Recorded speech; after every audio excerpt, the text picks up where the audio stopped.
Olá, abençonhadas e abençonhados, tudo bem?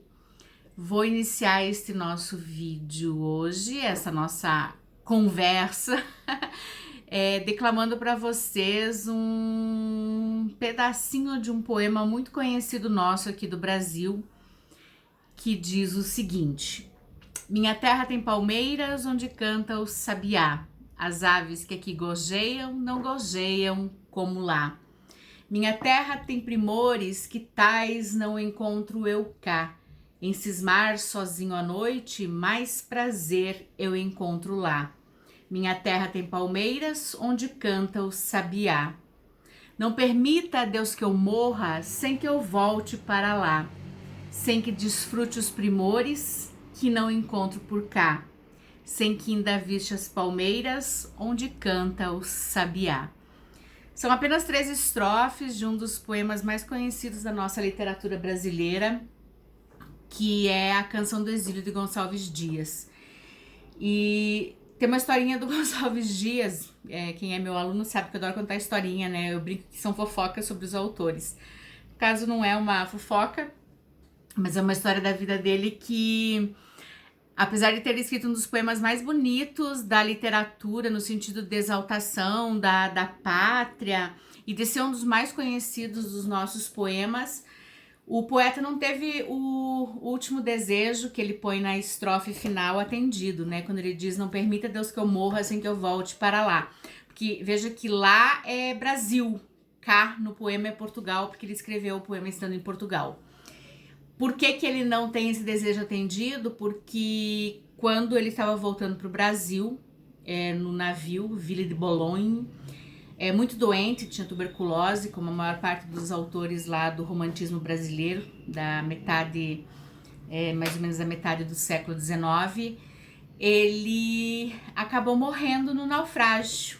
O navio, então, que ele vinha para o Brasil, naufragou lá nas costas do Maranhão, e diz a história que ele foi o único que morreu, porque já estava muito próximo à margem, mas como ele estava muito doente e não conseguia nem sair da cama, o pessoal não esqueceu dele. Esqueceu, na ânsia de se salvar, de não naufragar. Esqueceram-se dele, esqueceram de mim, lembrei do filme, e ele acabou falecendo. Mas por que eu comecei este vídeo com estes versos do Gonçalves Dias?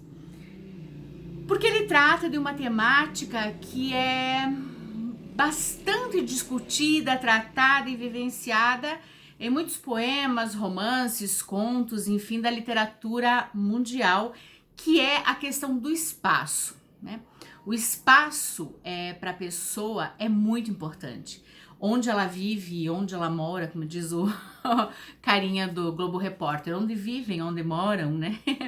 Enfim, assim como este meu espaço que eu estou aqui, que inclusive eu quis mexer no vídeo, vocês estão vendo que tá preto e branco, ou creme, como diz ali, e acabei selecionando essa cor, e aí já tava o vídeo andando, e eu falei, não vou mexer, porque eu ainda não domino muito bem as tecnologias.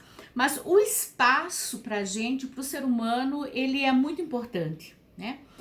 E aí, como eu dizia, por que iniciar sobre isso falando do poema e da questão de espaço? E o poema não tem nada a ver com o conto em si, que é o nosso objeto desta semana de estudo e reflexão, mas principalmente pela questão do espaço, para mostrar para vocês essa ideia. Vamos lembrar um pouquinho sobre literatura, né, gente? Assim, ó, literatura, a gente pode dizer, de certo modo, que ela é uma representação da realidade.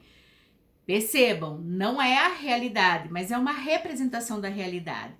Então, tudo aquilo que é posto aí, seja como eu disse, em poemas, romances, contos, enfim, de certo modo é como se fosse um microcosmos, né, da sociedade, do meio em que a gente vive. E o Mia Couto também tem muito disso nos seus contos, nos seus romances também. Mas nos seus contos, que é o que a gente está lendo nesse clube de leitura Caminhos Abençonhados. E porque o espaço, gente, assim, ó, ele é muito utilizado, né, para descrever, para tratar, discutir emoções, tristezas, alegrias, decepções, sonhos, ilusões. desilusões, enfim, né? O espaço tem muito disso para discutir. E por que eu escolhi então este conto que se chama O Cachimbo de Felisbento, que trata sobre essa questão do espaço, né? Porque nós temos... Oi, Tia Rô tá gravando, precisa de algo? Meu sobrinho entrando ao espaço, meu espaço. Você pode parar de gravar, tá? Não. Tá bom? Viu no celular? Lá na sala. Vi teu celular, tá na sala. Desculpe, mas daí, viu? Adentrou o meu espaço. Enfim, né? Vou voltar aqui. Porque o Mia Couto, ele tem... discute muito essas questões também sobre o espaço. E este conto do Cachimbo de Felisbento é um dos, assim, que eu gosto muito, né? Porque representa muito bem essa história do apego ao seu lugar, né? À sua terra. E que, inclusive, tem a questão das raízes, né? Muito presente, que vocês vão observar durante a leitura do conto, né? Alguns aspectos importantes para a gente pensar enquanto estiver lendo o Cachimbo de Felisbento. Falei de Felisbento antes? Falei, né? Assim, primeiro é lembrar um pouquinho sobre o aspecto sócio-histórico do momento em que esses contos foram escritos, que a gente já vem falando lá no primeiro conto, no segundo conto, e eu já pus alguns textos aí na nossa plataforma online que a gente está utilizando para discutir isso. É um período de pós-guerra. Moçambique passou aí, depois da independência em 75, por vários anos com uma guerra civil, e essa guerra civil aí acabou aí morrendo muita gente, e também foi um período muito difícil, assim, também de miséria, fome em Moçambique. E aí em 92 ou 93, aproximadamente, essa guerra, ela termina, né? E aí é em 94 que o Mia Couto publica esse livro, por isso que ele diz lá no comecinho do livro, lembram? Quando ele diz, num prefácio, que ele fala assim: estas histórias foram escritas depois da guerra. Por incontáveis anos, as armas tinham vertido luto no chão de Moçambique. Estes textos me surgiram entre as margens da mágoa e da esperança. Depois da guerra, pensava eu, restavam apenas cinzas, destroços sem íntimo, tudo pesando, definitivo e sem reparo. Hoje sei que não é verdade. E assim ele continua mais uns 2 parágrafos falando sobre esse momento. Então, quem é Mia Couto, né? Mia Couto, a gente já discutiu, um escritor africano, apesar, eu digo apesar, né? Porque é uma questão que muito se discute, às vezes porque ele é branco, mas ele é africano, nascido realmente em Moçambique, filho de pais portugueses que migraram provavelmente na segunda metade do século XX para Moçambique. Traz, né, nos seus livros publicados essa presença muito forte da terra como uma mola propulsora aí do nascer, do crescer, do morrer, né? A terra é um vínculo muito forte para os moçambicanos, para talvez todo o continente africano de um modo geral, principalmente por serem tanto assim espoliados, né? Espoliados durante séculos, né? E ainda serem. Ele também mostra nos seus contos e também nos romances, na sua escrita, enfim, a mudança que essa terra ela passa por conta da exploração, né? No caso específico de Moçambique, pela exploração portuguesa, né? Então ele mostra isso também, como a terra foi mudando, como a terra foi se transformando, né? Então ele traz tudo isso no seu conto. A história do Cachimbo de Felisbento, ela é uma história que a gente pode encaixar, assim, naquilo que na literatura a gente chama de realismo fantástico, né? É uma história que ela pode sim ter acontecido, mas ela traz nuances do fantástico, daquilo que se pensa, ah, não, isso não aconteceu, como assim, né? Mas que, na verdade, está representando, lembra a ideia da literatura como representação, né? Como se fosse um microcosmos, né? Microcosmo da sociedade. Então, traz muito disso. E o que nós temos aí? O Felisbento, ó, percebam o nome dele, Felisbento, né? Dá essa ideia de que é uma pessoa feliz e abençoada, né? Bento é abençoado, né? Então a gente já tem assim, ele é uma pessoa feliz, Felisbento. É um nome alegre. Lembram do primeiro conto, né, da infeliz menina, né, infeliz mina, né, que dá a ideia da infeliz menina. Esse não, é um feliz Bento, né, além de abençoado, é feliz. Mas eis que surge por conta da guerra, né, surgem os funcionários da nação, onde ele e a esposa moram, e dizem lá para eles, enfim, aí que eles têm que deixar a terra. Deixa eu encontrar aqui o conto para ler esse pedacinho aqui. Vieram da nação apressados funcionários, né? Então, eles chamaram um por um das pessoas do local, até chegar a vez do Felisbento, e disseram para ele, né, que ele tinha que sair daquele local. E ele reluta a sair. Por que tem que sair? Porque a guerra está chegando ali no ambiente e aí eles vão ser mortos, enfim, então eles têm que sair daquele local. Aí o Felisbento olha para o local, enfim, e ele diz assim para os funcionários da nação, né? Se vou sair daqui, tenho que levar todas essas árvores, né?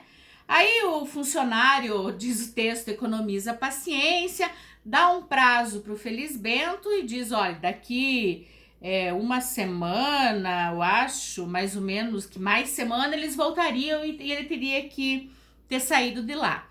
E aí o que acontece? O Felisbento, porque aí a gente tem que entender porque a questão do espaço, que eu falei antes, né, gente, assim, a casa, o Bachelard diz isso, né, a casa é nosso canto no mundo, né? A casa é nosso canto no mundo. E aí você tem que sair disso, né? Meio que assim, tipo, da noite pro dia, de um dia pro outro, de uma semana para outra, você tem que abandonar o teu espaço, a tua casa, né? Por ordens superiores. E como fazer isso? E o Felisbento reluta, porque a casa, o espaço é muito importante. E lembra que ele disse que ele falou assim, se vou sair daqui, tenho que levar essas árvores. E o que ele começa a fazer? Ele olha assim, acho que para o jardim, e ele começa com a árvore sagrada.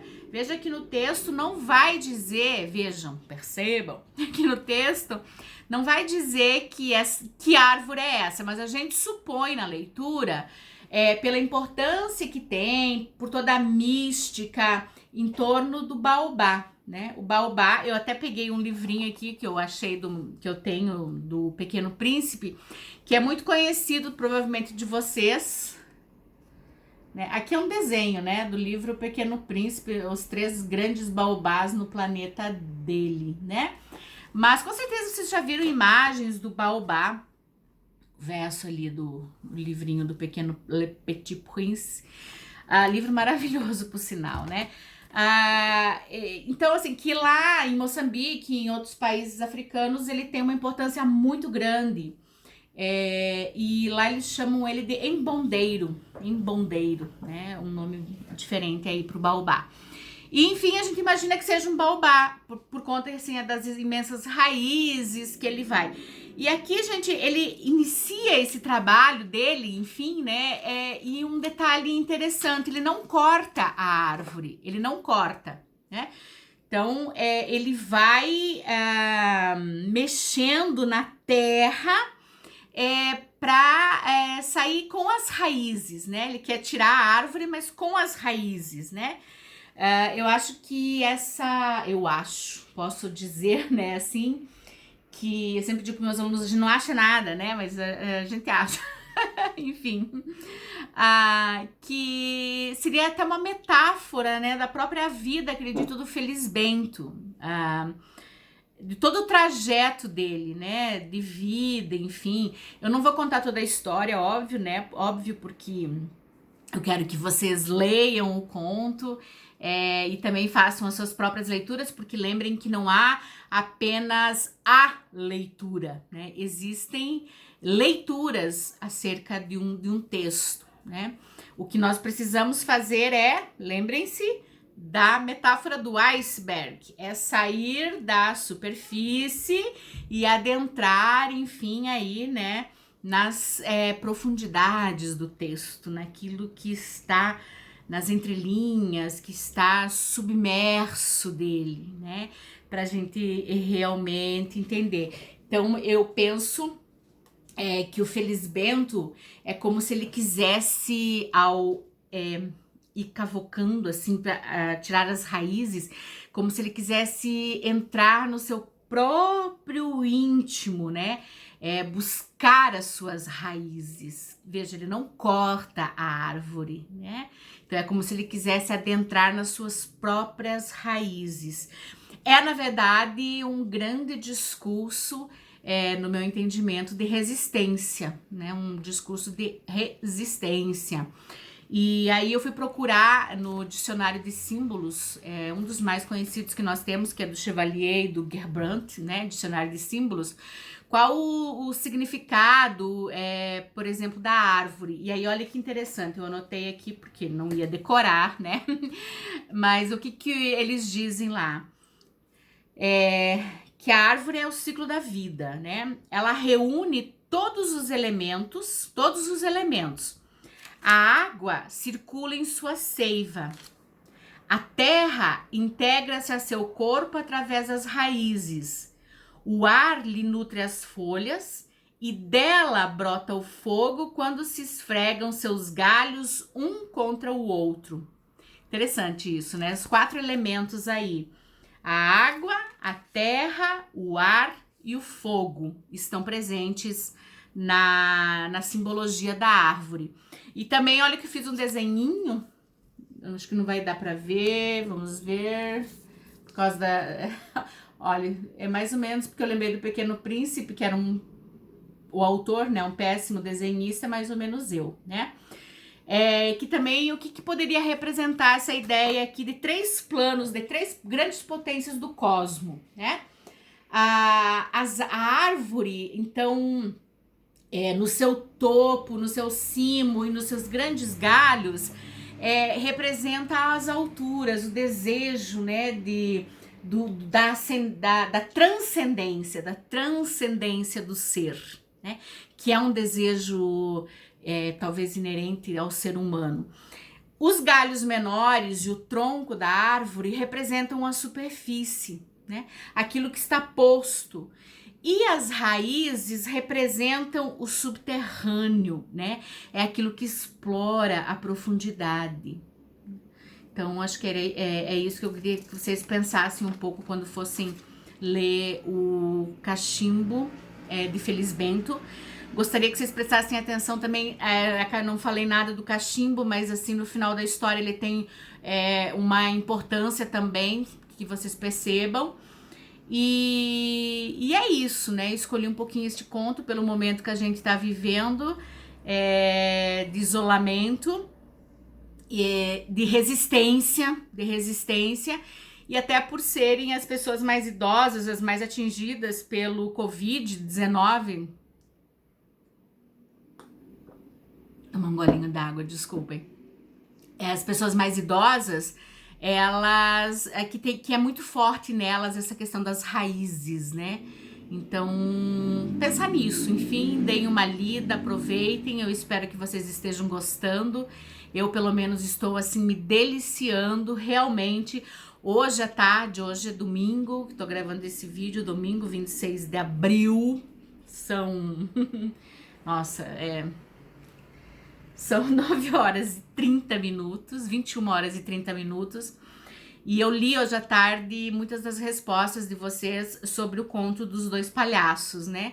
E assim, teve alguns momentos que até chorei, de verdade, assim, gente, assim, me emocionando com aquilo que vocês colocam lá. É muito bonito. Inclusive, eu queria pedir para vocês que vocês comentassem nos textos dos outros colegas também, lessem, não coloque só o teu texto, entra nos textos dos colegas, nos comentários, tem cada comentário lindo, lindo, gente, assim, nossa, daria pra gente fazer um livro, um artigo aí, um livro sobre tudo que vocês têm posto lá, muito lindo, tá? Tenho gostado muito de estar partilhando com vocês este momento de leitura dos contos do Mia Couto, que, conforme já disse mais de uma vez, né, é uma das minhas grandes paixões platônicas, né, e literárias, no caso, que tem aí, né, Antônio Emílio, o Mia Couto. Acho que depois eu nunca contei porque o Mia, né, não fica pro próximo vídeo se vocês ainda não sabem. Um abraço, fiquem bem, se possível fiquem em casa e a gente se vê nos caminhos abençonhados.